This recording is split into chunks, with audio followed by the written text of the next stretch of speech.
সুনামগঞ্জ সদরের ২৫০ শয্যার হাসপাতালে মেয়াদ উত্তীর্ণ হয়েছে প্রায় ২.৫ কোটি টাকার ওষুধ। তবে কিভাবে বিপুল পরিমাণ এই ওষুধ স্টোর রুমে থেকে মেয়াদ উত্তীর্ণ বা নষ্ট হয়ে গেছে তার কোনো সদুত্তর নেই হাসপাতাল কর্তৃপক্ষের কাছে। কেনই বা এসব ওষুধ রোগীদের দেয়া হয়নি সে প্রশ্ন উঠেছে। ঘটনা খতিয়ে দেখতে ১০ সদস্যের তদন্ত কমিটি গঠন করেছে কর্তৃপক্ষ। সুনামগঞ্জ সদর হাসপাতালে প্রতিদিন গড়ে ৩০০ রোগী সেবা নেন। প্রতি বছর কোটি টাকার ওষুধ কেনা হলেও রোগীদের না দেয়ায় মেয়াদ উত্তীর্ণ হয়ে গেছে অনেক ওষুধ। দুটি স্টোর রুমে মেয়াদ উত্তীর্ণ হয়েছে প্রায় ২,৪০,০০,০০০ টাকার ওষুধ। এ বিষয়ে হাসপাতালে গিয়ে ছবি ও তথ্য নিতে চাইলে নানা অজুহাত দেখিয়ে বিদায় করার চেষ্টা করেন আবাসিক মেডিকেল অফিসার।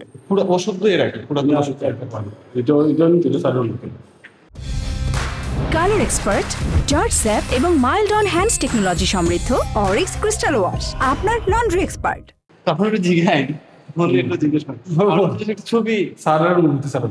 এরপর হাসপাতালের পুরাতন ভবনের দ্বিতীয় তলায় গিয়ে মিলল মেয়াদ উত্তীর্ণ ওষুধ। হাসপাতালে একজন স্টোর কিপার থাকলেও স্টোরের দায়িত্ব পালন করছেন ৭ জন নার্স সহ মোট ৯ জন। মেয়াদ উত্তীর্ণ ওষুধ কি কারণে হয়েছে বা কই আছে এগুলো বিষয়ে আমি অবগত নই। কেন আপনি স্টোর কিপার হলে দায়িত্ব আপনি না কেন দায়িত্ব না বলতে আমার জয়েনের আগে আরো অনেক আগে অন্যরা দায়িত্ব পালন করতেছিল, তো এইভাবেই আছে।